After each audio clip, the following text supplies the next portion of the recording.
நன்றியோடு ஸ்தோத்திரிக்கிறோம் ஆண்டவரே. இந்த நேரத்தை கூட நீர் எங்களுக்கு விசேஷப்படுத்தி உம்முடைய பாதத்தில் நாங்கள் கொஞ்ச நேரம் உம்முடைய வசனங்களை தியானிக்கும்படியாக நீர் எங்களுக்கு கொடுத்த கிருபைக்காக நாங்கள் உமக்கு நன்றி செலுத்துகிறோம். ஆமா, நாங்கள் இப்ப இந்த பாட்டுல பார்த்தோமே, நீர் எவ்வளவா எங்கள் மேல அன்பு கூறுகிறீர்.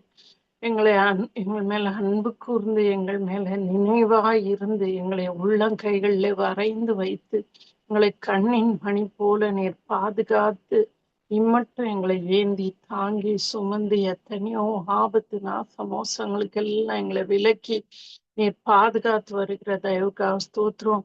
நீர் எங்களை போஷித்து காப்பாற்றுகிறீர் ஆண்டவரே. அதுக்காக நாங்கள் உமக்கு நன்றி செலுத்துகிறோம். நாங்கள் நிற்பதும் நிர்மூலமாக இருப்பதும் உங்களுடைய கிருபை என்பதை உணர்ந்தவர்களாக நாங்கள் இந்த நாள்ல கூட இந்த அருமையான பிள்ளைகள், இந்த ஒவ்வொரு பிள்ளைகள் வந்திருக்கிற ஒவ்வொரு பிள்ளைகளும் உங்களுடைய பார்வைக்கு எவ்வளோ அருமையா இருக்கிறாங்க ஆண்டவரே. அவர்களோட நீங்க ஆவியானவர் ஒவ்வொருவர் கூடயும் தனிப்பட்ட விதத்துல நீங்க பேசுங்க. ஒருவேளை தெரிந்த காரியங்களா இருக்கலாம், ஆனாலும் அவர்களுக்கு இதை நீங்க பிரயோஜனப்படுத்தி கொடுங்க. அவங்க வாழ்நாள் எல்லாம் உம்முடைய வசனத்துக்கு கீழ்ப்படுகிற அந்த கீழ்ப்படிதல்ல உமக்கு பிரியமாய் நடக்கிற பிள்ளைகளாக அவர்களுக்கு கடைசி முடிவு பரியந்தம் அவர்களும் நாங்களும் நடக்க நீர் எங்களுக்கு கிருபை தாருங்க. துதி கனம் மகிமை எல்லாவற்றையும் ஒருவருக்கே செலுத்துகிறோம்.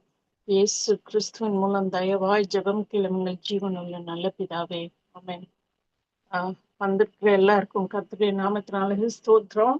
ரொம்ப சந்தோஷம் நீங்க டைம் ஒதுக்கி இந்த நேரத்துல ஆண்டவரோட பாதத்துல நம்ம வரும்படியாக நம்ம கூடியிருக்கிறோம். ஆண்டவர் இந்த நேரத்தை நமக்கு ஆசீர்வாதத்தை கொடுப்பாராக. டிசம்பர் 1ஆம் தேதி 1955 வருஷத்துல கூட அமெரிக்காவில் இருக்கிற அலபாமான்ற இடத்துல ரோசா பார்க்ஸ் அப்படிங்கிறவங்க ஒரு டெய்லர். அவங்க ஒரு டெய்லரா வேலை பார்க்குறவங்க ஒரு பஸ் ஏறுவாங்க. அந்த அவங்க அந்த பஸ் ஏறும்போது கூட அந்த அப்பெல்லாம் என்ன ரூல்னா, அந்த பஸ்ஸோட ஃப்ரண்ட்ல ஏறுவாங்க. இங்க நம்ம ஒரு மாதிரி டிரைவர் கண்டக்டர்லாம் கிடையாது. டிரைவர் கிட்டே நம்ம டிக்கெட் எடுத்துட்டு அவங்க கீழே இறங்கி பின்பக்கமா பின்னாடி இருக்கிற கொஞ்சம் சீட்ஸ் அவங்க அதுலதான் அவங்க உட்கார முடியும். ஏன்னா இவங்க ஒரு ஆப்பிரிக்கன் அமெரிக்கன். நீங்க பார்த்திருப்பீங்க நிறைய பேர் ஆப்பிரிக்கன் அமெரிக்கன். செல்வி, அந்த ஃபர்ஸ்ட் ஸ்லைட் முடிஞ்சா போடுங்கப்பா. அவங்க இந்த ஆப்பிரிக்கன் அமெரிக்கன். அவங்களெல்லாம் எப்படி சொல்லுவாங்கன்னா, அவங்க எல்லாம் பிளாக்ஸ். அமெரிக்கன்ஸ் எல்லாரும் ஒயிட்ஸ். ரெண்டு தான், ஒன்னும் ஒயிட்ஸா இருப்பாங்க இல்ல பிளாக்ஸ். அப்ப ரோசா பார்க்ஸ் இந்த பின்னாடி இருக்கிற ஒரு சீட்ல அவங்க உட்கார்ந்துக்கிறாங்க. உட்கார்ந்துக்கிட்டு அவங்க கொஞ்ச நேரம் அவங்க டிராவல் பண்ணி வர்றாங்க. அப்ப பார்த்தா அந்த ஒயிட் சீட் எல்லாம் நிறைஞ்சிருது. அந்த ஒயிட்ஸ் உட்கார்ற சீட்டு நிறைஞ்சிருது.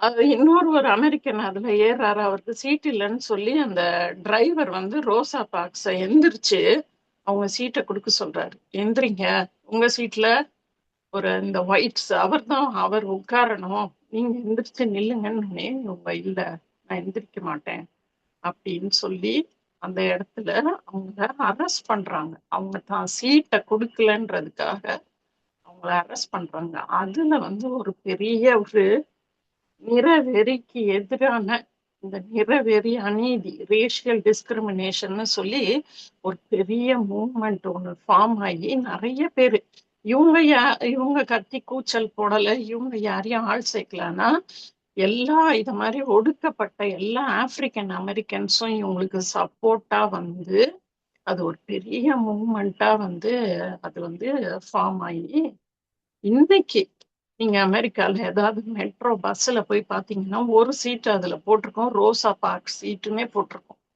ஏன்னா இது அவங்க தான் சீட்டை கொடுக்க மாட்டேன், ஏன்னா நான் இன்னைக்கு நாள் ஃபுல்லா நான் வேலை பார்த்து எனக்கு கால் கையெல்லாம் ரொம்ப வலிக்குது, அதனால நான் உட்கார்ந்துருக்கிறேன்னு அவங்க சொன்ன அந்த காரியம் எல்லா ஆப்பிரிக்கன் அமெரிக்கன்ஸ்க்கும் ஒரு பெரிய அந்த இடத்துல ஒரு விடுதலைய வாங்கி கொடுத்ததுன்னு தான் சொல்லணும். அந்த நிறவெறிக்கு எதிராக ஒரு விடுதலையை அவங்க பெற்றுக்கொண்டாங்க. அது நீங்க இப்ப நமக்கு ரீசெண்டா கூட தெரியும், அவங்க ஹிஸ்டரியிலேயே ரொம்ப ஃபேமஸ் பிரசிடென்ட் யாருன்னு பாத்தீங்கன்னா பராக் ஒபாமா. அவர் ஒரு ஆப்ரோ அமெரிக்கன். பிரசிடென்ட்டா உயர்ற அளவுக்கு அந்த நாட்டுல ஒரு விடுதலை வந்துச்சுன்னா அந்த ரோசா பார்க்ஸ் அவங்களோட அந்த காரியமும் வந்து அது ஒரு விதையா அந்த இடத்துல வந்து இருந்துச்சு. நம்ம நினைக்கிறோம் அமெரிக்காலாம் பயங்கரமா இருக்கும் போல. ஆனா அந்த இடத்துல கூட இது மாதிரி டிஸ்கிரிமினேஷன், பாகுபாடு, பாரபட்சம், நம்மளுக்கு இந்த வேர்ட்ஸ்லாம் நம்ம வந்து நடைமுறையில நம்ம எவ்ரிடே ப்ராக்டிக்கலா நம்ம அந்த வார்த்தை யூஸ் பண்ணது. நம்ம என்ன வார்த்தை யூஸ் பண்ணோம்? பார்ஷியாலிட்டி. இந்த பார்ஷியாலிட்டி வந்து எல்லா இடத்துலயும் இருக்கு. மேல இருந்து கீழே வரைக்கும் இருக்கு. எல்லா இடங்கள்லயும் இருக்கு. நீங்க இந்த இடம் தான், இது வீடு, வீட்டுல பார்ஷியாலிட்டி இருக்காது. இது ஸ்கூல்ல பார்ஷியாலிட்டி இருக்காது. சர்ச்சு, அங்க பார்ஷியாலிட்டி இருக்காது அப்படின்னு நினைக்க கூடாது. எல்லா இடத்துலயும் எக்ஸ்கியூஸ் மீ, மனுஷர் எந்த இடத்துல எல்லாம் இருக்காங்களோ அந்த இடத்துல எல்லாம் பார்ஷியாலிட்டி. அதனால எதுவுமே உங்களை வந்து சர்ப்ரைஸ் பண்ணக்கூடாது. ஐயோ, நான் இந்த இடத்துல எல்லாரையும் ஈக்குவலா ட்ரீட் பண்ணுவாங்கன்னு நினைச்சேனே, இப்படி பார்ஷியாலிட்டியா ட்ரீட் பண்றாங்களே அப்படின்னு நீங்க வந்து எந்த இடத்தையுமே நீங்க விட்டு வச்சிடக்கூடாது. இந்த இடத்துல இருக்காதுன்னு நினைச்சுக்கிட்டு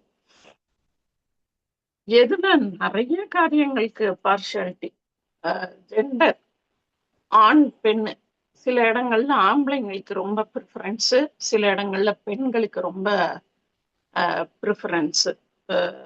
நிறைய இடங்கள்ல இப்போ ஒரு கியூல நிக்கிறாங்கன்னா உடனே பொம்பளைங்களெல்லாம் சரி கொஞ்சம் நீங்க முன்னாடி பாவம் அந்த ஆம்பளை எத்தனையோ மணி நேரமா நிற்பாரு. ஆனா நம்மளுக்கு ஒரு அந்த இடத்துல ஒரு சின்ன ஒரு இது கொஞ்சம் சின்ன பிள்ளைங்க நின்னாங்கன்னா அவங்களுக்கு ஒரு ப்ரிஃபரன்ஸ், நீங்க முன்னாடி போங்க. எல்லாருக்குமே ஈக்குவாலிட்டி எல்லா இடத்துலயும் வந்து கிடைக்கிறதுல அந்த இடத்துல ஆம்பளைங்க வந்து அந்த இடத்துல ரொம்ப இதா ஃபீல் பண்றாங்க. என்ன நம்மளும் தான் இவ்வளவு நேரம் நின்னோம். இப்ப பெண்களுக்கு பஸ்ல ஃப்ரீயா டிராவல் பண்ணணும்னா அப்ப ஆம்பளைங்க பாவம் இல்லையா? எல்லாருக்கும் தானே காசு கஷ்டம் இருக்கு, எல்லாருக்கும் தானே காசு தேவைகள் இருக்கு. அப்ப அவங்க வந்து அந்த இடத்துல பார்ஷியலா ட்ரீட் பண்ணப்படுறதா அவங்க நினைக்கிறாங்க. அது மாதிரி ஜெண்டர், கலரு, கருப்பா இருக்கிறவனுக்கு ஒரு ப்ரிஃபரன்ஸு, வெள்ளையா இருக்கிறவனுக்கு ப்ரிஃபரன்ஸு. அது என்ன கொடுமைன்னா, நம்ம நம்ம கலர் இருக்குல்ல, நம்ம ஊர்ல கொஞ்சம் லேசா வெள்ளையா இருந்தா இவங்க வெள்ளை அவங்க கருப்புன்னு. அதுதான் ரொம்ப ஜோக்கு. நீங்க நம்ம நாட்டை விட்டு நீங்க வெளியில போனீங்கன்னா நம்மளும் பிளாக்ஸ் தான். நம்மள வந்து எப்படி சொல்றாங்கன்னா பீப்புள் ஆஃப் கலர் அப்படின்னு சொல்றாங்க. நம்மள வந்து ஆப்பிரிக்கன்ஸ் மாதிரி நம்மள சொல்றது இல்ல. ஆனா நம்மளும் வந்து வெள்ளைக்காரங்க கிடையாது, நம்ம பீப்புள் ஆஃப் கலர் தான். நம்மளும் வெளியில போனா நம்மள அப்படித்தான் சொல்றாங்க. நம்ம ஊருக்குள்ள பார்த்தா பாவம் பொண்ணு வெள்ளையா வேணும்னு சொல்லி நம்ம வெள்ளைய கொண்டு போய் வெளியில காட்டினாதான் அதோட இது தெரியும். நம்மலாம் ஆக்சுவலா வெள்ளெல்லாம் கிடையாது. நம்மள யாருமே வெள்ளைன்னு இங்க எங்கேயுமே நீங்க எவ்வளவு கலரா வேணா இருக்கலாம், இல்ல எவ்வளவு கருப்பா வேணா இருக்கலாம். நம்ம எல்லாரும் ஒரே கலர் தான். நம்ம ஏஷியன்ஸ் நம்மள வந்து பீப்புள் ஆஃப் கலர்ன்னு சொல்லுவாங்க. கலர்னால இது பண்றாங்க. அப்புறம் படிச்சவங்க படிக்காதவங்க உங்களோட எஜுகேஷன் ஸ்டேட்டஸ். நிறைய டிகிரி படிச்சவங்களுக்கு ரொம்ப மதிப்பு, படிக்காதவங்களுக்கு மதிப்பு கிடையாது. பணம், ஃபினான்சியல் ஸ்டேட்டஸ், ஏழை பணக்காரன் எல்லா இடத்துலயும் அதோட இம்பாக்ட் வந்து எல்லா இடத்துலயும் இருக்கு. அதுக்கப்புறம் உங்களோட சோசியல் ஸ்டேட்டஸ், உங்களோட நீங்க வாழ்ற சொசைட்டில நீங்க எப்படிப்பட்டவங்க, உங்களுக்கு ஏதாச்சும் ஒரு இன்ஃப்ளூயன்ஸ் இருக்கா இல்லையா, இது எல்லாத்தையும் வச்சு நம்மள பார்ஷியலா ட்ரீட் பண்றது எல்லா இடத்துலயும் நடக்குது. ரொம்ப முக்கியமா பாத்தீங்கன்னா இந்த பணம், எக்கனாமிக்கல் ஸ்டேட்டஸ்ன்னு சொல்றோம்ல, அதுல வந்து lower class, lower middle class, middle class, upper middle class, upper class, ultra rich. இதுல ரொம்ப புறக்கணிக்கப்படுறவங்க யாருன்னு பாத்தீங்கன்னா இந்த பிலோ பாவர்ட்டி லைன்னு ஒருத்தவங்க இருக்காங்க. அவங்க மனுஷராவே கூட ட்ரீட் பண்றது இல்ல. இந்த மனுஷனுக்கு தேவையான அடிப்படை உணவு, உடை, உறைவிடம் இது இல்லாதவங்க தான் பிலோ பாவர்ட்டி லைன், அதாவது வறுமை கோட்டுக்கு கீழே இருக்கிறவங்க. அது கூட அவங்களுக்கு இல்ல. ஒரு 3 வேளை சாப்பாடு, ஒரு ஒதுங்கறதுக்கு ஒரு வீடுன்னு ஒரு சின்ன இடம், ஒரு போட்டுக்க நல்ல துணி, அது கூட இல்லாதவங்க நிலைமை வந்து ரொம்ப நம்ம நாட்டுல எல்லாம் வந்து ரொம்ப பரிதாபத்துக்குரியது. இது நம்ம நினைக்கலாம் இப்பதான் இருக்குதோ என்னவோ அப்படின்ட்டு. ஆனா காலங்காலமா இதெல்லாம் இருந்துகிட்டே தான் இருக்கு. இந்த ஃபர்ஸ்ட் பிக்சர்ல ஒருத்தர் ஒரு இத தூக்கிட்டு போறாரு. உங்களுக்கு தெரியுதான்னு தெரியல. நீங்க உங்க உங்க ஃபோன்ஸா இருந்தா நீங்க ஜூம் பண்ணி பார்த்துக்கலாம். அவரோட பேர் வந்து தானா மாஞ்சி. ஒரிசால 2016வது வருஷம் கவர்மெண்ட் ஹாஸ்பிட்டல்ல அட்மிட் ஆனது தான் ஒய்ஃப். டியூபர்குலோசிஸ். அந்த அம்மாவுக்கு 42 வயசுன்னு நினைக்கிறேன். அந்த அம்மா இறந்து போறாங்க. ஒரிசால இருந்து அவங்க ஊரு எத்தனை ஒரு 15 கிலோமீட்டர் இருந்திருக்கும்னு நினைக்கிறேன். அதுக்கு ஆம்புலன்ஸ் தரமாட்டேன்னு சொன்னதால அந்த அம்மாவோட டெட் பாடி அவர் சுத்தி அப்படி எடுத்துட்டு போறாரு. பக்கத்துல அவரோட 12 வயசு மக. நீங்க ஏதாவது ஒரு நடிகரோட இதோ ஒரு அரசியல்வாதியோ இல்ல யாரோ ஒரு பணக்காரன் அவங்க ஒய்ஃபை எப்படி தூக்கிட்டு போறது எங்கேயாவது பார்த்துருக்கீங்களா? அவரு கவர்மெண்ட் ஹாஸ்பிட்டல்ல வந்து ஆம்புலன்ஸ் ஃப்ரீயா கொடுக்கணும். ஆனா அதை குடுக்கறதுக்கு ஒரு மனுஷங்கிட்ட ஒரு 500 ரூபாயோ 1000 ரூபாயோ கூட இல்ல. ஒய்ஃப் இறந்து போயிட்டாங்க. தூக்கிட்டு வராரு. இந்த போட்டோ வந்து ஒரு ஜேர்னலிஸ்ட் அந்த பக்கம் பைக்ல போனவரு இதை எடுத்து 2016 நீங்க தானா மாஞ்சின்னு போட்டு பாருங்க வரும். அப்போ நம்ம நாடு வந்து ஏழைங்களை எப்படி நம்ம எவ்வளோ அவங்களுக்கு பார்சியாலிட்டி காட்டுறோம்ல. ஒருத்தவங்களுக்கு கொஞ்சம் காசு இல்லைன்றதால அவர் ஒய்ஃப் வந்து அப்படி பெட்ஷீட் அந்த பெட்ஷீட்டு இவங்க தான் கொண்டு போயிருப்பாங்க. அந்த பெட்ஷீட்டு வீட்டுல இருந்து அதுலயே அப்படியே சுத்தி தூக்கிட்டு வர 10 கிலோமீட்டர்ஸ் ஒரு தான் ஒய்ஃப் இறந்த ஒய்ஃப் உடம்பு அப்படி தூக்கிட்டு வர்றாரு. இத மாதிரி அநியாயங்கள் கணக்கிலேயே சொல்ல முடியாது. அப்படி அந்த மாதிரி ஒரு அநியாயம் நம்ம நினைக்கலாம். இப்படி கூடவா ஒரு 500 ரூபாய் ஒரு 1000 ரூபாய்க்கு கூட இவ்வளவு இறக்கம் இல்லாம நடப்பாங்களான்னா நடப்பாங்க. நம்ம ஊர்ல அது நடக்கும். நீங்க நான் சொல்றேன் நீங்க எங்கெங்கெல்லாம் போனீங்கன்னா எல்லா இடத்துலயுமே இந்த பார்ஷாலிட்டி இருக்கு. நம்ம அதனால சர்ப்ரைஸே ஆகக்கூடாது. பைபிள்ல வந்து அத்தனை இடத்துல இருக்குது. யூஸ்வலா பாத்தீங்கன்னா யார் ரொம்ப அட்ராக்டிவா இருக்காங்களோ நல்லா பார்க்க வாட்டா சாட்டமா நல்ல கலரா நல்லா பேசி அப்படி இருக்கிறவங்க யூஸ்வலா வந்து நல்லா ட்ரீட் பண்ணுவாங்க எல்லாருமே. நீங்க எந்த ஒரு ஒரு கிளாஸோ ஒரு ஸ்கூலோ காலேஜோ வேலை பார்க்குற இடமோ ஃபேமிலியோ சர்ச்சோ என்னெல்லாம் உங்களுக்கு ஏதாவது கல்ச்சரல் குரூப்போ என்னெல்லாம் நீங்க யார் கூடலாம் ஃப்ரெண்ட்ஸுக்குள்ளேயோ நீங்க எங்க பார்த்தாலுமே இந்த காரியத்தை வந்து உங்களால பார்க்க முடியும். அங்க வந்து கொஞ்சம் அட்ராக்டிவா இருக்கிறவங்கள வந்து நல்லா ட்ரீட் பண்ணணும். ஈவன் பைபிள்ல 1 சாமுவேல் 16வது அதிகாரம் வந்து சாமுவேல் தீர்க்கதரிசிட்ட ஆண்டவர் சொல்றாரு, போய் வந்து எனக்காக ஒரு ராஜாவை நீ அபிஷேகம் பண்ணுன்னு சொல்லிட்டு அவர் அந்த ஊருக்கு வரும்போது ஈசாயின் பிள்ளைகள் ஈசாயோட ஒரு பிள்ளை தான் தாவீது. மத்த அவருக்கு 7 பசங்க இருந்தாங்க. 7 பசங்கள்ல பார்த்தோம்னா இந்த சாமுவேல் தீர்க்கதரிசி வந்து லேசான ஆள் கிடையாது. கடவுள்கிட்ட இருந்து கடவுள் டைரக்டா பேசுறவரு சாமுவேல்கிட்ட. சின்ன சாமுவேல் உங்களுக்கு தெரியும்ல, குட்டி பையனா இருக்கும் போதே ஆண்டவர் கூப்பிடுவாரு. அப்ப சாமுவேல் சொல்லுவாரு, சொல்லும் அடியேன் கேட்கிறேன் அப்படின்னு சொல்லுவார்ல. அப்படி கடவுளே டைரக்டா பேசக்கூடிய சாமுவேல் கூட ஒரு மனுஷனோட முகத்தை அழகெல்லாம் பார்த்து வந்து அவர் ஃபர்ஸ்ட் பையன் எலியா வந்த உடனே 6வது வசனம் சொல்லுது, கர்த்தரால் அபிஷேகம் பண்ணப்படும் இவன் தானாக்கும் அப்படின்றாரு. ஏன்னா ஆள் பார்க்க அப்படி ராஜ கலையோட இருக்கிறான், இந்த பையனாலாம் இருப்பான். கடவுளே பேசல, அதுக்குள்ளேயே இவரே அப்படின்னு நினைக்கிறாரு. அப்போ ஒரு சாம்பேல் தீர்க்கதரிசியே அப்படி நினைப்பாருன்னா யார் வேணும்னாலும் நம்மளோட வெளி தோற்றத்தை பார்த்து நம்மள வந்து பார்ஷியலா ட்ரீட் பண்றதுக்கு 100% சான்சஸ் இருக்கு. அதனால நம்ம யாரையுமே தப்பாவே இது பண்ண முடியாது. நம்மளே ஒருத்தவங்க நல்லவங்களா கெட்டவங்களானே தெரியாது. ஆனா சிலரை பார்த்தா நம்மளுக்கு பிடிக்கும், சிலரை பார்த்தா நம்மளுக்கு பிடிக்காது. For no reason.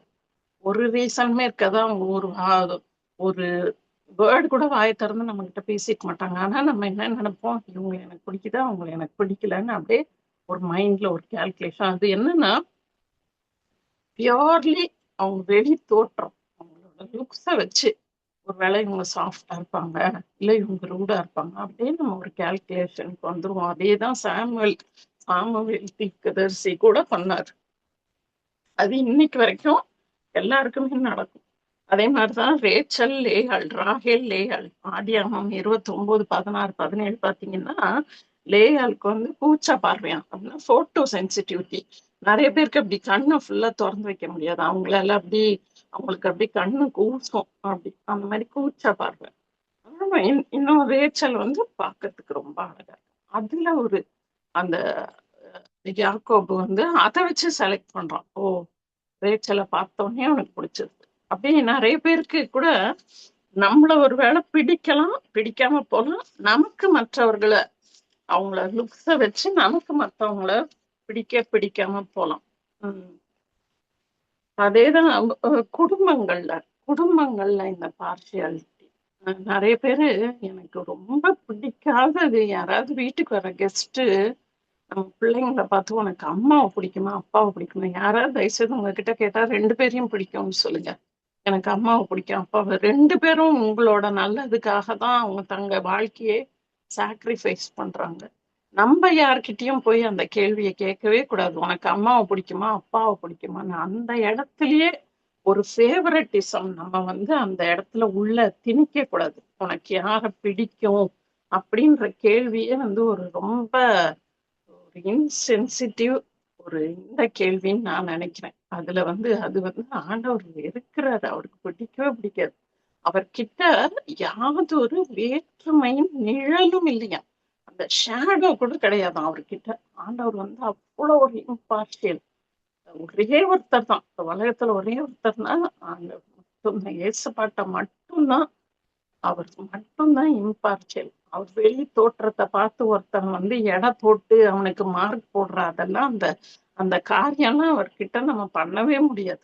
அவர் இருதயத்தை பார்க்கிற, மனுஷ முகத்தை பார்க்கிற ஆண்டவரோ இருதயத்தை பார்க்கிறாரு. அவ்வளவு ஒரு இம்பார்ஷியல் காடு. குடும்பங்கள்ல நீங்க இந்த ஃபேவரட்டிசம், ஏசா யாக்கோபு, அதுல வசனம் அப்படியே சொல்லுது, ஈசாக்கு ஏசாவை நேசிச்சான், ரெபேக்கா யாக்கோபை நேசிச்சான். இதுவே எவ்வளவு பெரிய தப்பு குடும்பத்துல. அதே மாதிரிதான் பிள்ளைங்களும், எனக்கு எங்க அம்மாவை தான் பிடிக்கும் எங்க அப்பாவை பிடிக்காது, எனக்கு எங்க அப்பாவை தான் பிடிக்கும் எங்க அம்மாவை பிடிக்காது அப்படி சொல்ற சில்ட்ரன். நீங்க நீங்க நினைக்கலாம் இந்த அட்வைஸ் எங்களுக்கு கொடுக்க கூடாது ஆண்டி, நீங்க எங்க பேரண்ட்ஸ் கொடுக்கணும், அது அவங்களுக்கு போய் சேர்ந்துரும், வேற குரூப் மூலமா இந்த காரியம் அவர்களுக்கு கடத்தப்பட்டு விட்டது, அதனால நீங்க வந்து அதை குறிச்சு நீங்க கவலைப்படாதீங்க. பிள்ளைங்க, எல்லா பிள்ளைங்களும் ஈக்குவலா அன்பு செலுத்தணும், ஈக்குவலா அவங்கள ட்ரீட் பண்ணணும். தாவீதுக்கு வந்த பிரச்சனையே அவங்க அப்பாவை கூட அவனை வந்து கண்டுக்கவே இல்லை. அவன் தான் 8வது பையன், உங்க அப்பா அவனை கொஞ்சம் கூட கண்டுக்கல. அவ்வளோ பெரிய தீர்க்கதரிசி வந்து உன் குமாரரெல்லாம் கொண்டு வா, ஆண்டவர் இதுல ஒருத்தனை அபிஷேகம் பண்றாருன்னா, ஒரு அப்பா எப்படி எல்லாரையும் கூப்பிட்டுக்கணும். பிரதர்ஸ் மறந்துட்டாங்க விடுங்க, ஆனா அப்பா மறக்கலாமா? ஆனா அவரு வந்து கூப்பிடவே இல்லை. ஆனா ஆண்டவர் விட்டாரு அந்த இடத்துல, தாவீதை விடவே இல்லையா. அந்த பையன் வர்ற வரைக்கும் இந்த பலி செலுத்தப்படாதுன்னு சொல்லி சாமுவேல் மூலமா ஒரு நெருக்கடி கொடுக்குறாரு.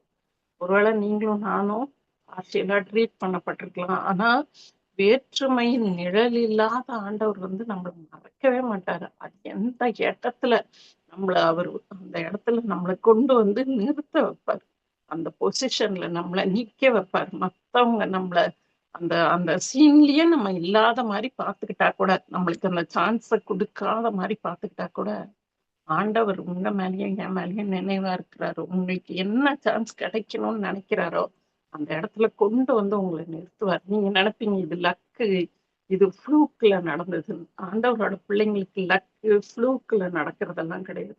ஆண்டவர் உங்களை அந்த இடத்துல கரெக்டான நேரத்துல கரெக்டான இடத்துல கொண்டு வந்து அழகா நிறுத்துவார். அப்பேற்பட்ட ஒரு நல்ல தெய்வம். யோசேப்பும் பாருங்க, யோசேப்பு வந்து ஒண்ணு தெரிஞ்சுக்கணும், நம்ம பார்ஷியலா, நம்ம மத்தவங்க நம்மள பார்ஷியலா ட்ரீட் பண்றாங்கன்னா அதுக்கு எந்த வகையிலயாவது நம்ம காரணமா இருக்கிறோமா? அவங்க நம்மள ட்ரீட் பண்றது வேற, ஆனா எந்த வகையிலயாவது நான் அதுக்கு ஏதாவது ஒரு காரணமா இருக்கிறேன்னு யோசிச்சு பார்க்கணும். இப்ப யோசேப்போட இவங்க வந்து கூட பிறந்தவங்க, யாக்கோபு பண்ண தப்பு எல்லா பசங்களுக்கும் ஒரே மாதிரி இல்லாம இவனுக்கு ஒரு பலவர்ண அங்கேயே விசேஷம் கொடுக்குறாரு. அது மத்த பிரதர்ஸ்குள்ள ஒரு பெரிய பொறாமைய, ஒரு எரிச்சலை உண்டாக்குது. அவங்க அப்பா பண்ணது தப்பு. ஆனா இவனுக்கு ஒரு தரிசனம் கிடைச்சது, ஒரு ட்ரீம் வந்துச்சு. அமைதலா தானே இருக்கணும். ஏற்கனவே அந்த வசனம் சொல்லுது, அவன் அவன் கிட்ட அவனுடைய சகோதரர் அவன் இடத்துல பட்சமாய் பேசாது இருந்தார்கள். இவன்கிட்ட ஒரு மூஞ்சி கொடுத்து ஒரு ஒரு அன்பாவே பேச மாட்டாங்க. அதுலயே இவன் தெரிஞ்சிருக்கணும் அவங்க எல்லாம் நம்ம மேல கோபமா இருக்கிறாங்க அப்படின்னு. ஆனா அதை தூண்டி விடுற மாதிரி அந்த அந்த சூழ்நிலையை இன்னும் கொஞ்சம் ஒஸ்ட் ஆக்குற மாதிரி இவனுக்கு வர்ற ட்ரீமை போய் அவங்களுக்கு எக்ஸ்பிளைன் பண்ண அனாவசியமான காரியம். உங்களுக்கு ஏதாவது ஒண்ணு அப்படி ஒரு நல்லது நடக்குது அப்படின்னா ஆல்ரெடி உங்க மேல ஒரு பொறாமை எரிச்சல்ல இருக்கவங்க கிட்ட நீங்க மேல மேல உங்களை போய் ப்ரொஜெக்ட் பண்ணாதீங்க. அந்த காரியம் இன்னும் உங்களை பார்ஷியலா ட்ரீட் பண்றதுக்கு ஒரு ஏதுவாயிரும். அந்த ஞானம் நமக்கு வேணும். அவங்க நம்மள அவங்க இப்ப ஒரு வீட்டுல உங்களை இப்போ உங்க கிளாஸ்ல வச்சுக்கோ, உங்களை ரொம்ப அப்படியே தூக்கி கொண்டாடுறாங்கன்னா நீங்களும் போய் உங்க ஃப்ரெண்ட்ஸ் மத்தியில உங்களை இன்னும் கூட கொஞ்சம் ப்ரொஜெக்ட் பண்ணிக்க கூடாது. இப்ப சவுல் கொன்றது 1000, தாவீது கொன்றது 10,000 உடனே தாவீது பயங்கர அப்பா சூப்பர் அப்படின்னு எல்லா மாலையும் வாங்கி போட்டுக்கிட்டு சவுல் முன்னாடி போய் இன்னும் அவனோட ஆத்திரத்தை கிளப்பலாம். அமைதலா இருந்துக்கிட்டான் அந்த இடத்துல. அப்படி ஒரு பிஹேவியர் தான் நம்ம கிட்ட இருக்கணும். நம்ம போய் இன்னும் நம்மள ரொம்ப மேன்மைப்படுத்தி அவங்களோட எரிச்சலை இன்னும் கிளப்பாத படிக்க அந்த ஞானத்தை நீங்க ஆண்டவர்கிட்ட கேட்கணும். ஏன்னா எல்லா இடத்துலயுமே நம்மள எல்லாரும் அமுக்க நினைக்க மாட்டாங்க. ஒரு சில இடத்துல உங்களை ரொம்ப தூக்கி வைப்பாங்களா இருக்கும். உங்களை உன்ன மாதிரி இல்ல ஆளு, நீ சூப்பர் அப்படின்னு சொல்லும் போது நம்ம கொஞ்சம் அடங்கி அமைதலா இருந்துக்கிறது மற்றவங்க நம்மள எதிரிகள் நமக்கு உண்டாகாத அளவுக்கு நமக்கு ஞானம் ஆண்டவர் அந்த இடத்துல நமக்கு தரணும். இது எல்லாமே நம்ம பைபிளாவே பேசிட்டு போறது கரெக்ட்.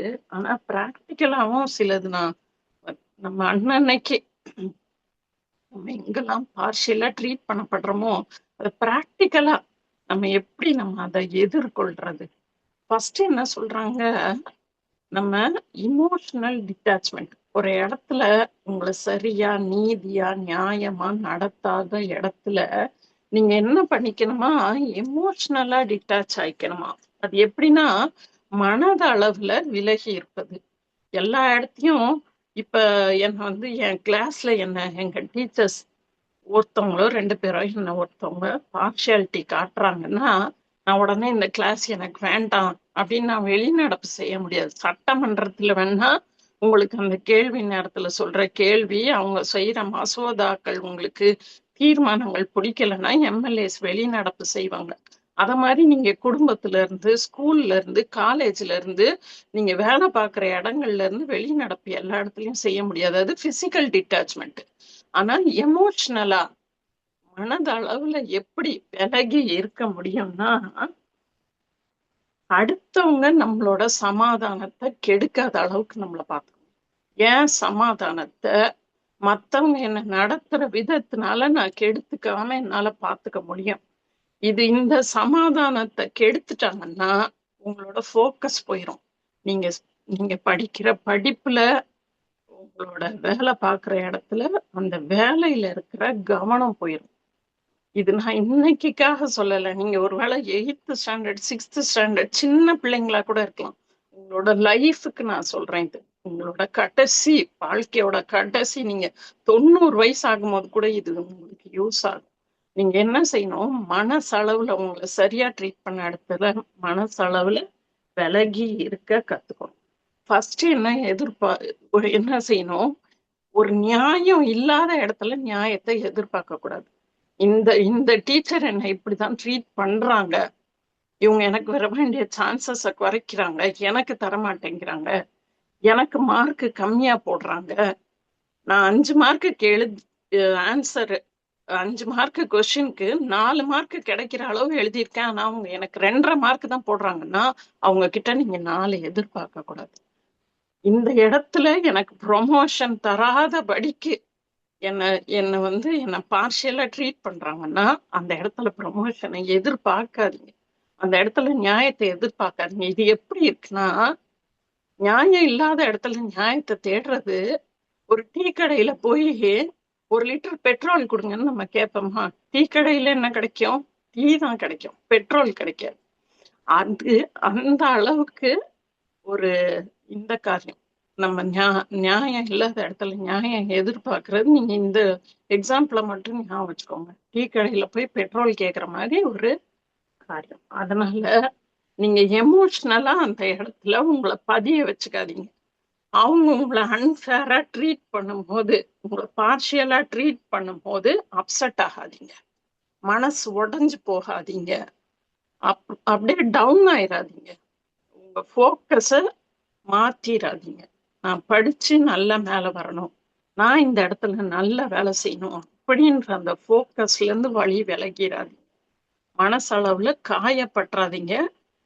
டாக்ஸிக் பீப்புள்னா விஷம், விஷம். அந்த விஷம் வந்து உங்களை பாதிக்காத மாதிரி பார்த்துக்கோங்க, அந்த டாக்ஸிசிட்டி. அதனால்தான் நீதிமொழிகள் 4:23 சொல்லுது, உன் இருதயத்தை எல்லா காவலோடும் காத்துக்கொள். அது வந்து பாவம் மட்டும் உள்ள வராம உன் இருதயத்தை காத்துக்கிறது இல்ல, இந்த மாதிரி விஷம் இருக்குல்ல, இந்த அடுத்த விஷம் வந்து நம்ம உள்ள இறங்கக்கூடாது. அந்த நெகட்டிவிட்டி எனக்குள்ள வரக்கூடாது. அவங்க என்ன ட்ரீட் பண்றதுனால வர்ற சோர்வு என்னை வந்து பாதிக்க கூடாது, நான் சோர்ந்து போயிடக்கூடாது. ஆண்டவர் எனக்காக ஒரு நல்ல பாதையை வச்சிருக்காரு, என் லைஃபுக்கு ஒரு பெஸ்ட் பிளான் வச்சிருக்கிறாரு. அத வந்து நான் அதுல இருந்து என் மைண்டை நான் எடுத்துடக்கூடாது. அதுக்கு இந்த காரியங்கள் எனக்கு தடையா இருக்கக்கூடாது. அந்த மாதிரி மனசளவுல நீங்க விலகி இருக்கணும். நீங்க ஆள் அங்கதான் இருப்பீங்க, உடம்பு அங்கதான் இருக்கும். இப்ப நினைச்சு பாருங்களேன், யோசேப்பு போத்திபார் வீட்டுல கொண்டு போய் அடிமையா போடுறாங்க. நாளெல்லாம் உட்கார்ந்து காலையில இருந்து ராத்திரி வரைக்கும் எங்க அண்ணன்கள்லாம் இப்படி என்ன செஞ்சுட்டானுங்க அப்படின்னு ஒரு கோபத்தோடயே இல்ல வருத்தத்தோட அழுதுகிட்டே அங்க வேலை பார்த்தான்னு இருக்கா. அவனுக்கு கொடுக்கப்பட்ட காரியத்துல பெஸ்டா அங்க செஞ்சான். அவன் வந்து அவனோட ஃபோக்கஸ் வந்து அந்த வீட்டுல வேலை பார்க்கணும். போத்திபார் அவனை ஃபுல்லா நம்பினான், 100% அவனை நம்பினான் அந்த வீட்டோட வேலைகளுக்கு. அவனை தூக்கி ஜெயில போடுங்க, ஜெயிலையும் அப்படியே மனம் அடிவாகி, எப்படி நான் ஆண்டவருக்கு உண்மையா இருந்த அவரோட கட்டளை கீழ்ப்படிந்தேன், எப்படி கொண்டு வந்து போட்டிருக்காங்க பாருங்க, மூளையில முடங்கல. அந்த இருந்த எல்லா சிறை கைதிகள்லயும் இவன் நல்லவனா இருந்தான். அப்ப எப்படி அவனை எமோஷனலா அவன் மனசளவுல இந்த நெகட்டிவ் காரியங்களுக்கு விலகி இருந்ததால ஆண்டவர் அவனை பிரிசன்ல ஏதோ ஒரு நோக்கத்துக்கு வச்சிருக்காரு. அவனுக்கு என்னன்னே தெரியாது, ஏன் நம்ம இங்க வந்தோம்னு தெரியாது, நல்லவனாதான் இருந்தோம். ஆனாலும் அங்க கொடுக்கப்பட்ட காரியத்துல அவன் பெஸ்டா இருந்ததால அவன் அந்த அந்த எல்லாரையும் விசாரிக்கிற பொறுப்பை அந்த பிரிசன் கார்டு இவனுக்கு கொடுக்குறாரு, அந்த அந்த சிறைச்சாலை அதிகாரி. அப்ப நீங்க எங்க வேணும்னா வைக்கப்பட்டிருக்கலாம், உங்களை சுத்தி எவ்வளோ டாக்ஸிக் பீப்புள் இருந்தாலும் நீங்க செய்ய வேண்டியதுல போக்கஸா இருக்கணும். ஏசாமி வந்து இந்த உலகத்துல இருக்க அந்த ஊழியம் செஞ்ச 3 வருஷம் சுத்தி சுத்தி பரிசெயர் சதுசெயர், உக்காந்தா குற்றம், நின்னா குற்றம். சூமன கையுடையவனை வந்து ஓய்வு நாள்ல குணமாக்குனா குத்தம், விபச்சாரத்துல பிடிக்கப்பட்ட ஸ்திரீய வந்து மன்னிச்சு விட்டா குற்றம், லேகியோன் கிட்ட இருந்து பிசாச விரட்டினா குத்தம், சாப்பிட்டா குத்தம், சாப்பிடாம உபவாசம் பண்ணா குற்றம். எப்படி குற்றம் கண்டுபிடிக்கிறவங்களோட அப்படியே இந்த அந்த கூட்டத்திலேயே தான் அவர் இருந்தார். எங்க போனாலும் இந்த கூட்டம் அவரை சுத்திக்கிட்டே இருக்கும். ஆனாலும் அவரோட ஃபோக்கஸ் ஃபுல்லா பிதா என்னை எதுக்கு அனுப்புனாரு, நன்மை செய்யும்படி அனுப்புனாரு. மனுஷரை பாவத்துல இருந்து சாபத்துல இருந்து நோயில இருந்து விடுவிக்கும்படியா அனுப்புனார். அது அப்படியே இருக்கும் அந்த மைண்ட்ல, 100% இருந்துகிட்டே இருக்கும். அந்த ஃபோக்கஸ் தான் இருக்கும். இவங்களெல்லாம் கொஞ்சம் கூட சட்டை பண்ணவே மாட்டார். அந்த ஃபோக்கஸ் எனக்கும் உங்களுக்கும் இருக்கும். இன்னொன்னு, செகண்ட், ஃபர்ஸ்ட் இமோஷனலா டிட்டாச் ஆயிடுறீங்களா அந்த இடத்துல, உங்களை சரியா ட்ரீட் பண்ணாத இடத்துல. Second, do not justify, do not argue, do not defend, do not explain. JADE, ஜேடுன்றது வந்து ஒரு ஒரு ப்ரெஷியஸ் ஸ்டோன், ஒரு கல்லு. நான் உங்களுக்கு கரெக்டா எனக்கு பச்சை கலர்ல இருக்கும் அந்த ஜேடுன்னு ஞாபகம் வச்சுக்கோங்க. நான் அது தமிழ்ல பார்க்க மறந்துட்டேன், சாரி. அந்த ஜேடுனா உங்களுக்கு நிறைய பேருக்கு தெரியுமா இருக்கும், அந்த கல்லு, அதை ஞாபகம் வச்சுக்கோங்க. டு நாட், ஜேனா ஜஸ்டிஃபை, ஏனா ஆர்கியூ, டீனா டிஃபெண்ட், ஈனா எக்ஸ்பிளைன். இது 4மே பண்ணாதீங்க. நியாயம் கிடைக்காத இடத்துல போய் உங்களை நீங்க நியாயப்படுத்தாதீங்க. நான் ஏன் இப்படி செய்தேன்னு தெரியுமா அப்படின்னு சொன்னீங்கன்னா அது வேஸ்ட். ஏன்னா அவங்க உங்களோட நியாயத்தை கேட்கிற மனநிலைமையில இல்ல. நீங்க செய்தது சரியாவே இருந்தாலும் உங்களை குற்றப்படுத்தணும், உங்களை தப்பாக்கணும், உங்களை கீழே அமுக்கணும், உங்களுக்கு சான்ஸ் கொடுக்க கூடாதுன்னு நினைக்கிற அந்த பார்ஷியாலிட்டி உள்ள அந்த இடத்துல நீங்க எது சொன்னாலும் அங்க எடுபடாது. போய் யார் கூடயும் ஆர்கியூ பண்ணாதீங்க. இப்ப நான் ரோசா பார்க்ஸ் கூட சொன்னேன், அவங்க யார்கிட்டயுமே போய் ஆர்கியூ பண்ணல. நான் வந்து இது என்னோட சீட்டு, எனக்கு எந்திரிக்க முடியலன்னு தான் சொன்னாங்க. நான் எந்திரிக்கல அப்படின்னு தன்னை நியாயப்படுத்தவோ ஆர்கியூ பண்ணவோ எதுவுமே செய்யல. யோசேப்பு போத்திபார் வீட்டுல இருந்து எவ்வளவு மோசம் இல்ல, செய்யாத தப்பு கொண்டு போய் சிறையில போடுறாங்க. அந்த இடத்துல ஒரு ஆர்கியூ கூட பண்ணவே இல்லை. நீங்க நினைக்கலாம் மத்தவங்க எல்லாம், மத்த கூட இந்த வேலை செய்யறவங்க எல்லாம் சப்போர்ட் பண்ணிருக்கலாம்ல. ஆனா அவங்களும் வந்து பயந்துதான் இருப்பாங்க. ஏன்னா யோசேப்ப கைது பண்ண மாதிரியே இவனையும் கைது பண்ணி சிறைச்சாலையில போட்டுருவாங்க. ஏன்னா நம்ம நிலைமை அப்படி. அவங்க வந்து ஒரு நியாயத்தை சொன்னா அதை கேட்டுக்கிற அந்த பவர்ஃபுல் பொசிஷன்ல இல்ல. இப்ப நீங்க நிறைய இடத்துல அப்படிதான் இருப்பீங்க. உங்களை பார்ஷியலா ட்ரீட் பண்றாங்கன்னு மத்தவங்களுக்கு தெரிஞ்சா கூட உங்களை சப்போர்ட் பண்ண முடியாத உங்களோட சேம் நிலைமையிலேயே இருக்கலாம் எல்லாருமே. அப்ப நம்ம எதிர்பார்க்க கூடாது அந்த இடத்துல யாராவது என்னோட ஹெல்ப்புக்கு வருவாங்க, என்ன வந்து எனக்கு வந்து சப்போர்ட் பண்ணுவாங்க, என்ன இந்த சூழ்நிலையிலிருந்து விடுவிப்பாங்கன்னு நீங்க எதிர்பார்க்கவே முடியாது. அதனால உங்களோட எனர்ஜி எல்லாம் போய் அடுத்தவங்க கிட்ட உங்களை ஜஸ்டிஃபை பண்றதுலயோ, உங்களை குறிச்சு எக்ஸ்பிளைன் பண்றதுலயோ, அவங்க கிட்ட ஆர்கியூ பண்ணி வீணா சண்டை போட்டு அந்த இடத்துல இன்னும் காரியங்களை இன்னும் ரொம்ப ஜாஸ்தி மோசமா ஆக்காத படிக்கே நம்ம அமைதலா இருக்கணும்னு சொல்றாரு. அதனால்தான் தாவீது வந்து ஃபுல்லா தன் காரியத்தை ஆண்டவர்கிட்டதான் கொண்டு போவார். மனுஷங்கிட்ட போய் புலம்பவே மாட்டார். அவர் ஆண்டவர்கிட்ட சொல்லுவாரு. சங்கீதம் 71:4 சொல்லிட்டு, என் தேவனே நியாயக்கேடும் கொடுமையும் உள்ளவனுக்கு என்ன அவனோட கைக்கு என்ன தப்புவீங்கன்னு. ஏன்னா அவ்வளவு ஒரு இயலாமை. இவ்வளவு நியாயக்கேடு செய்யறானே, இவ்வளவு பார்ஷியாலிட்டி காட்டுறானே, இவ்வளோ என்ன வெறுக்கிறாங்களே, இவங்க கிட்ட இருந்து என்ன தப்புவீங்க ஆண்டவரே. புலம்புறதெல்லாம் வந்து அவங்கள்ட்ட தான் புலம்புவாங்க. அதே மாதிரி தானியேல வந்து இதுல சிங்க கெவியில போட்ட உடனே இவர் ராஜா கிட்ட போய், உங்களுக்கு நான் எவ்வளவுலாம் பண்ணேன், எவ்வளவு நான் கரெக்டா எல்லாத்துலயும் நடந்தேன் அப்படின்னு போய் கொஞ்ச நேரம் உட்கார்ந்து ஸ்பீச் கொடுத்து தன்னை ஜஸ்டிஃபை பண்ணி எக்ஸ்பிளைன் பண்ணி ஆர்கியூ பண்ணி எதுவுமே பண்ணல. அவர் இவனை போடுன்னு, ஏன்னா வேஸ்ட். அந்த இடத்துல ராஜா வந்து அந்த அரசாணைய வந்து கையெழுத்து போட்டாரு. அது யார் தலைகீழ நின்னாலும் அதை மாத்த முடியாது. அப்ப அதுல ஏதாவது பிரயோஜனம் இருக்கு அந்த இடத்துல அவர் பேசுறது? அவர் என்ன பண்ணிட்டாரு, தன்னை கடவுளுக்கு ஒப்பு கொடுத்துட்டு ராஜா கொடுக்குற அந்த தண்டனைய போய் வாங்கிக்கிட்டாரு. ஆனா உங்களுக்கு தெரியும் முடிவு எப்படி ஆச்சுன்னு. ஆண்டவர் எப்படி அந்த இடத்துல விடுதலை பண்ணாரு. இவர் வாயே திறக்கல, தானியேல் வாயே திறக்கல அந்த இடத்துல. அதே மாதிரிதான் தாவீதும் கூட அவனோட பாஸ் சவுல் வந்து அவ்வளோ டாக்ஸிக் பாஸ், விஷம். சவுல் வந்து விஷம். ஆனா அதுக்காக இவன் தன்னோட வேலையில எதுவுமே குறைவுபடல. ஆனா இவனை எப்ப கொல்லணும்னு நினைக்கிறப்ப அவனை விட்டு ஒளி வெளியில வந்துட்டான். உங்க உயிருக்கு ஒரு ஆபத்து, ஒரு ஒரு சூழ்நிலையில உங்க உயிருக்கே ஆபத்துனா நிச்சயம் நீங்க அந்த இடத்துல இருந்து பிசிக்கலா வெளியில போயிடணும். அததான் தாவீது செய்தான் அந்த இடத்துல. அதுக்கப்புறம் 3வது நீங்க செய்ய வேண்டியது, உங்களுக்கு கடவுள் கொடுத்திருக்க அருமையான ஆற்றல், உங்களோட ப்ரெஷியஸ் எனர்ஜி இருக்கும் தெரியுமா, அத வந்து நீங்க எதுல இன்வெஸ்ட் பண்ணணும்னா உங்களோட மறுக்க முடியாத தகுதி.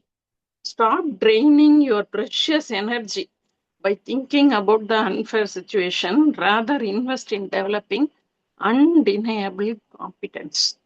உங்களுக்குன்னு ஆண்டவர் ஒவ்வொருத்தருக்கும் ஏதோ ஒரு ஒரு ஆற்றல் கொடுத்திருப்பாரு. ஏதோ ஒரு டேலண்ட் கொடுத்துருப்பாரு, ஏதோ ஒரு ஸ்ட்ரென்த் கொடுத்துருப்பாரு. அதுல ஃபோக்கஸ் பண்ணுங்க. உங்க எனர்ஜி எல்லாம் இந்த இந்த நம்மள சரியா நடத்தாதவங்க மேல அந்த அவங்களுக்கு நம்மள நிரூபிக்கிறேன்னு சொல்லி அதுல நம்மளோட எனர்ஜி எல்லாம் வீணடிக்காம ஆண்டவர் நம்மளுக்குன்னு ஒண்ணு நல்லது கொடுத்துருக்காரு தெரியுமா? அதுல நீங்க உங்களை ஸ்ட்ராங் ஆக்குங்க. படிக்கிற பிள்ளைங்கன்னா படிப்புல ஃபோக்கஸ் பண்ணுங்க. உங்க மேம் உங்களை 8th ஸ்டாண்டர்ட் 9th ஸ்டாண்டர்ட் வரைக்கும் உங்களை பார்ஷியாலிட்டி காட்டலாம். ஆனா 10th போர்டு எக்ஸாம்னு ஒண்ணு வரும் பாத்தீங்களா, அதுல நீங்க யாருன்னு ப்ரூவ் பண்ணுங்க. உங்க வேலை உங்களுக்காக பேசணும், உங்க மார்க் உங்களுக்காக பேசணும். அப்ப நான் என்ன பண்ணணும்? என் டீச்சர் எனக்கு 5 மார்க் கொஷனுக்கு 2.5 மார்க் தான் போட்டாங்கன்னு நீங்க இங்க சொன்னாலும் 10th உங்களுக்கு 5 மார்க்குக்கு 4 மார்க்கு நிச்சயமா உங்களால எடுக்க முடியும்.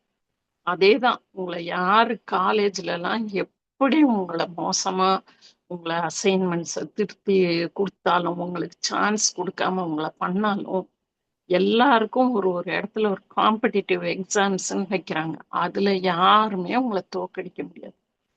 தாவீத என்னதான் கொண்டு போய் நீ ஆடு மேய்க்க போட்டு நீ இந்த பக்கம் வந்தனா, மத்த அண்ணெல்லாம் ஆர்மியில இருக்கான், இவன் ஆடு மேய்க்கிறான், எவ்வளவு வருத்தப்பட்டிருப்பான். ஆனா அவனோட வேலையில எவ்வளவு சின்சியரா இருந்தான். ஒரு நாள் ஆண்டவர் கொடுத்தாரு, அந்த கோலியாத்துன்ற யாருமே கொல்ல முடியாதவனை இவன் மூலமா கொல்ல வச்சாரு. அப்ப யாராலையும் சொல்ல முடியாதுல்ல, என்னத்த நீ பெருசா கிழிச்சிட்ட அப்படின்னு தாவீத பார்த்து சொல்ல முடியாதுல்ல. 40 நாள் தினம் வந்து வந்து கேட்டுக்கிட்டே இருந்தானே, நீங்க எல்லாம் என்ன பண்ணீங்க? யாருமே அவனை ஃபேஸ் பண்ணலையே. ஆனா தாவீதுக்குன்னு ஒரு நாள் ஆண்டவர் வச்சிருந்தாரு, அவனை உயர்த்தும்படியா. அதை யாருமே டினை பண்ண முடியாது. உங்களுக்கு கிடைச்ச அந்த வெற்றியை வந்து, தாவீதுக்கு கிடைச்ச வெற்றியை இதெல்லாம் என்ன ஒரு பெரிய இதா அப்படின்னு சொல்ல முடியாது. யோசேப்பு 7 வருஷம் அந்த பஞ்சத்தை எப்படி மேனேஜ் பண்ணான்? யாராவது சொல்ல முடியுமா? என்னத்த பெருசா செஞ்சுட்டான் அப்படின்னு? யாருமே செய்ய முடியாத அதை யோசேப்பை செய்ய வச்சாரு. யாருமே செய்ய முடியாத தாவீதை செய்ய வச்சாரு. உங்களை யார் எவ்வளவு பார்ஷியலா ட்ரீட் பண்ணாலும் மத்தவங்க எல்லாம் சொல்ல முடியாது, இதெல்லாம் சும்மா அது ஒரு லக்ல கிடைச்சிருக்கும், இது ஏதோ தெரியாம ஒரு மார்க் எடுத்துட்டாங்க அப்படின்னு சொல்ல முடியாத அளவுக்கு உங்களை ஒரு இடத்துல ஆண்டவர் உயர்த்துவார். அப்படி உயர்த்தணும்னா உங்க எனர்ஜி எல்லாம் நீங்க தேவையில்லாத காரியத்துல, நியாயம் கிடைக்காத இடத்துல போய் ட்ரெயின் பண்ணாம உங்க எனர்ஜியை எதுல ஃபோக்கஸ் பண்ணா, ஆண்டவர் உங்களுக்கு கொடுத்திருக்கிற உங்களோட டேலண்ட்ஸ், உங்களோட ஸ்ட்ரென்த், உங்களோட ஆற்றல் உங்களுக்கு எத்தனையோ கொடுத்திருப்பாரு. உங்களுக்கு கொடுத்திருக்கிற படிப்புல நீங்க சின்சியரா இருக்கும் போது ஒரு நாள்ல ஆண்டவர் நிச்சயமா அதுல ஒரு பெரிய ஒரு பிரேக் த்ரூ கொடுப்பாரு, ஒரு வெற்றியை கொடுப்பாரு. அந்த மொமெண்ட்டுக்காக நீங்க வெயிட் பண்ணி அதுல கான்சென்ட்ரேட் பண்ணுங்க. நீங்களே உங்களை ஆராய்ஞ்சு பாருங்க.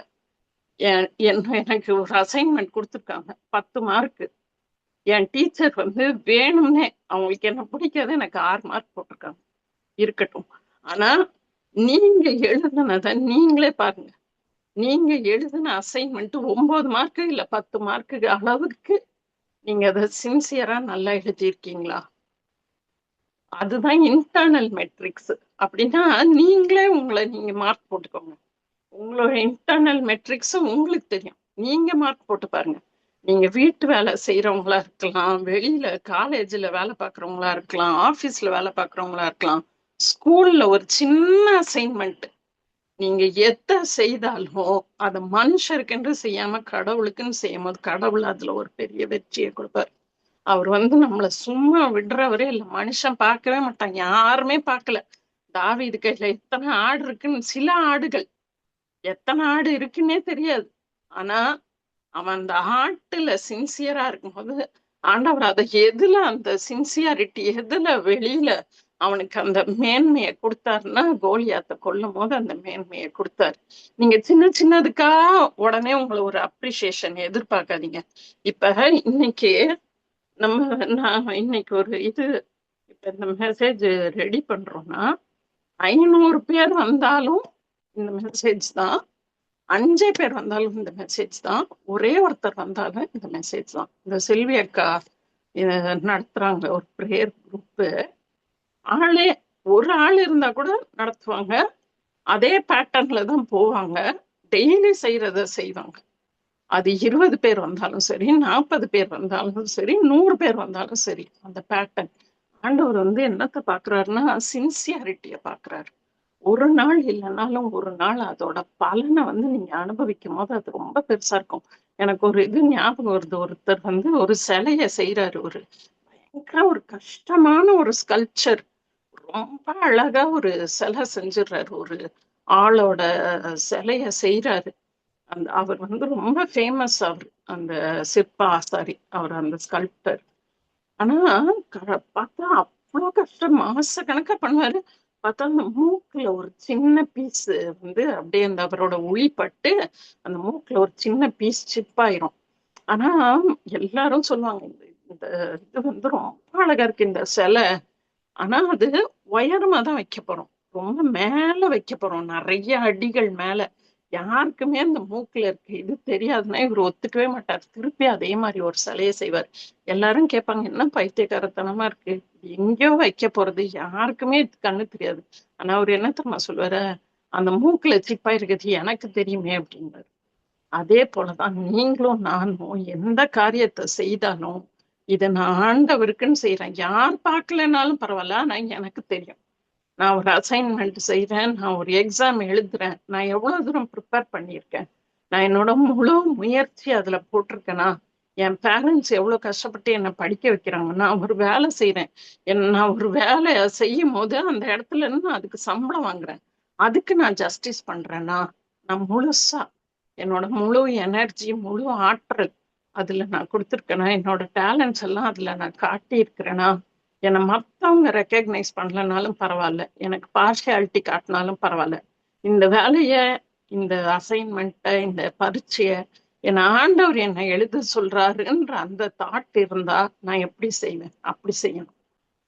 ஒரு நாள் இல்லைனாலும் ஒரு நாள் ஆண்டவர் அதோட பலனை கொடுக்கும் போது உங்களுக்கு ரொம்ப இதா இருக்கும். இன்னொன்னு ஃபோர்த் நம்ம செய்ய வேண்டியது பிராக்டிஸ் ஸ்ட்ராட்டஜிக் நியூட்ராலிட்டி. அப்படின்னா நடுநிலைமையா இருக்கிறது.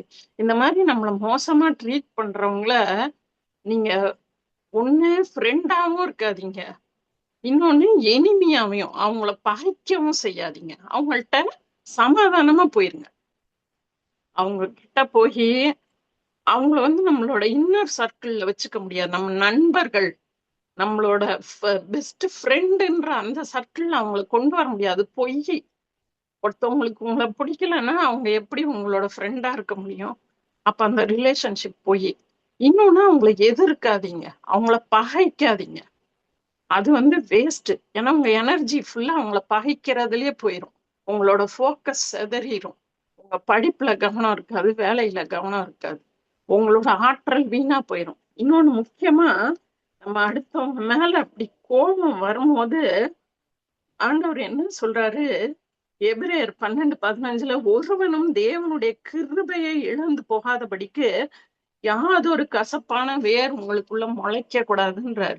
அடுத்தவங்க மேல நமக்கு ஒரு கசப்பு, நம்மள இப்படி மோசமா ட்ரீட் பண்றாங்களே அப்படின்னு அவங்க மேல அந்த கசப்பு வந்து ஆண்டவர் தன்னோட கிருபையை நம்மளை விட்டு எடுத்துருவாரு. அது அதை போல பரிதாபம் வேற எதுவுமே இல்லை. நம்ம அந்த லெவலுக்கு போயிடவே கூடாது. அடுத்தவங்க மேல அந்த கோபம் வரும்போது நம்ம வந்து அதை அதை வந்து சேனலைஸ் பண்ணிடணும். நம்ம அந்த அந்த சூழ்நிலையில நம்ம சமாதானம் ஆயிரணும். அவங்கள நீங்க ஃப்ரெண்டா, ஆண்டவருக்கு வந்து சுத்தி சுத்தி நான் சொன்னேன், எப்ப பார்த்தாலும் பரிசெயர் சதுசெயர் தான் இருப்பாங்கன்னு. ஆனா எந்த ஆண்டவருக்கு எந்த பரிசெயர் சதுசெயர் கூடயும் டீப் ஃப்ரெண்ட்ஷிப்பும் கிடையாது. அவங்கள யாரையும் அவர் வந்து பகைமை பாராட்டவும் இல்லை. அவங்க யாரும் அவருக்கு எனிமியும் கிடையாது. அவருக்குன்னு ஒரு க்ளோஸ் சர்க்கிள் 12 பேரு, அதுக்கப்புறம் ஒரு 70 பேர், இவங்கெல்லாம் தான் அவரோட க்ளோஸ் சர்க்கிள். நீங்களும் நானும் ரொம்ப கடவுளை ப்ளீஸ் பண்றோம்னு நினைச்சு எனக்கு எல்லாரும் ஃப்ரெண்டு அப்படின்னு சொன்னீங்கன்னா அதை போல ஒரு, அது வந்து அது ஒரு மாய்மாலம். எல்லாரும் அப்படி நம்மளுக்கு ஃப்ரெண்டா இருக்க முடியாது. எல்லாருக்கும் உங்களை பிடிக்கும்னு சொல்லிட முடியாது. உங்களை பார்ஷியலா நிறைய பேர் ட்ரீட் பண்ணுவாங்க. அவங்க கூட சமாதானமா இருங்க. ஆண்டவர் என்ன சொல்றாரு, சமாதானமா நியூட்ரலா இருக்கிறது ஒரு காரியம். ஆனா அதுக்கு அடுத்த ஸ்டெப், ஃபர்ஸ்ட் நம்ம சமாதானத்துக்கு வருவோம், அடுத்த ஸ்டெப் 1 பேதுரு 3:9 சொல்லுது, தீமைக்கு தீமையும் உதாசீனத்துக்கு உதாசீனத்தையும் சரி கட்டாமல் அதற்கு பதிலாக நீங்கள் ஆசீர்வாதத்தை சுதந்திரித்துக் கொள்ளும்படி அழைக்கப்பட்டிருக்கிறவர்கள் என்று ஆசீர்வதிங்க. அவங்கள நம்ம ஆசீர்வதிக்கணுமா? அது அடுத்த ஸ்டெப். ஃபர்ஸ்ட் நம்ம சமாதானம் ஆயிக்குவோம். அவங்க மேல கோவப்பட வேண்டாம், அவங்க விரோதிக்க வேண்டாம், அவங்க கூட சமாதானம் ஆயிக்கும். அடுத்த ஸ்டெப் இன்னும் நீங்க கடவுளுக்குள்ள ஒரு நல்ல ஐக்கியத்துக்குள்ள வரும்போது நீங்க அவங்கள ஆசீர்வதிக்கிறவங்கள மாறிடுவீங்க. அந்த நாகமானோட வீட்டுல இருக்க அந்த சின்ன அடிமை பெண் வந்து அவளை என்ன அடிமை பெண் மாதிரிதான் ட்ரீட் பண்ணியிருப்பாங்க. ஆனா அதுக்கு அவ அப்படியே நியூட்ரலா இல்லாம அடுத்த ஸ்டெப் போய் தன்னோட எஜமான் எப்படியாவது குணமாகணும்னு அவருக்கு வந்து இருக்கிற நோயிலிருந்து அவருக்கு ஒரு விடுதலையை வாங்கி கொடுத்து ஒரு ஆசீர்வாதமா மாறுறான். அது அடுத்த ஸ்டெப். அப்படி நீங்க பண்ணிட்டீங்கன்னா நீங்க தான் ஆண்டவரோட பிள்ளை. ஆண்டவர் ரொம்ப உங்க மேல நம்மள வந்து சரியா ட்ரீட் பண்ணாத இடத்துல நம்ம அவங்களுக்கு ஏதாச்சும் ஒரு ஆசீர்வாதமா நம்ம இருந்தோம்னு வச்சுக்கோங்களேன், அதை விட ஆண்டவருக்கு சந்தோஷமான காரியம் ஒண்ணுமே கிடையாது. உங்களோட எல்லாம் உங்களோட குறை உங்களை யாரும் சரியா ட்ரீட் பண்ணனாலும் நீங்க ஆண்டவர்கிட்ட சொல்லிருங்க. நிறைய பேரு கிளாஸ்ல இந்த மிஸ்ஸுக்கு என்ன பிடிக்காது அப்படின்னு உங்க ஃப்ரெண்ட்ஸ் மத்தியிலேயே பேசுறது, வேலை ஸ்தலங்கள்ல அவாய்ட் காசிப். அவங்க பத்தி சொல்லாதீங்க. இன்னாருக்கு என்ன பிடிக்காது அப்படின்ட்டு நீங்க காசிப் பண்ணாதீங்க. ஏன்னா அது உங்களுக்கு எதிராகவே குடும்பங்கள்ல கூட சொல்றேன்.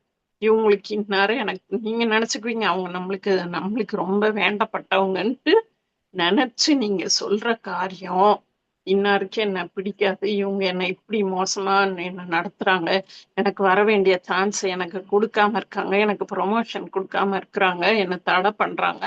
இந்த காரியங்கள்லாம் குடும்பமோ வீடோ சபையோ நீங்க யார் கூட இருக்கிறீங்களோ தயவு செய்து சொல்லாதீங்க. உங்களோட புலம்பெல்லாம் ஆண்டவரோட புலம்பிட்டு நிறுத்திக்கோங்க. ஏன்னா இந்த காரியங்கள் உங்களுக்கு எதிராகவே சில சமயங்கள்ல வரும். அதனால அத சொல்லாம நம்ம பாதுகாத்துக்கணும்.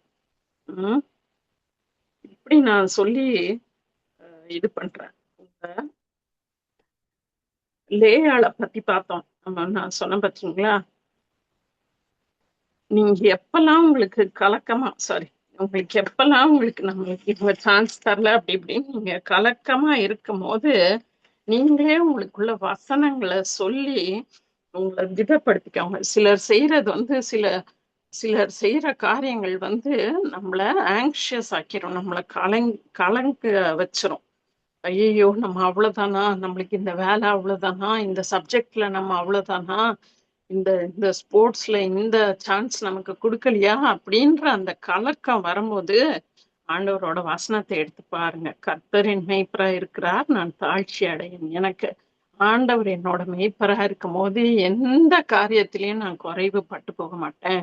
கலங்காதே திகையாதே, நான் உன் தேவன், நான் உன்னை பலப்படுத்தி உனக்கு சகாயம் பண்ணுவேன். ஆண்டவர் என்னை பலப்படுத்துவாரு, எனக்கு அவர் ஹெல்ப் பண்ணுவாரு. சூழ்நிலை எப்படி இருந்தாலும் சூழ்நிலைகளை மாற்றி என்னை அவர் மேல கொண்டு வர்றதுக்கு அவரால் முடியும். ஏன்னா அவர் வந்து சர்வ வல்லமை உள்ள தேவன். அதெல்லாம் நீங்க மைண்டுக்கு கொண்டு வந்துகிட்டே இருங்க. நீங்க எனக்கு இது எல்லாமே நீங்க சொன்னது எல்லாமே மறந்து போயிருச்சுன்னு சொன்னா கூட எனக்கு பரவாயில்ல.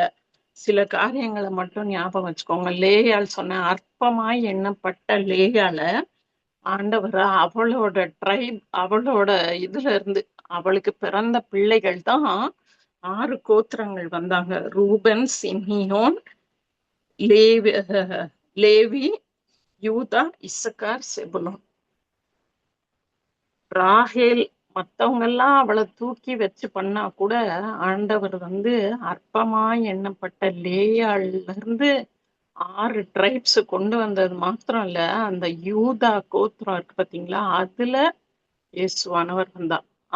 அவளை அற்பமா ட்ரீட் பண்ணும் போது அவ எவ்வளவு மனசு உடஞ்சு போய் அவ ஆண்டவர்கிட்டதான் சொல்லியிருப்பா, என்னை இப்படி எல்லாரும் அற்பமா நினைக்கிறாங்க, அற்பமா ட்ரீட் பண்றாங்க ஆண்டவரேன்னு. ஆனா ஆண்டவர் வந்து அவ சந்ததியில தான் இயேசுவானவர் வர்றார். எவ்வளோ பெரிய ஒரு மகிமையான காரியம். அன்னைக்கு தெரியாது. லேயாள அவள இல்ட்ரீட் பண்ணும்போது அவளுக்கு தெரியாது. அவள பார்ஷியாலிட்டி காட்டும்போது அவளுக்கு தெரிஞ்சிருக்காது. ஆனா பின்னாள்ல ஆண்டவர் அதை எவ்வளவு ஒரு மகிமையா ஆண்டவர்.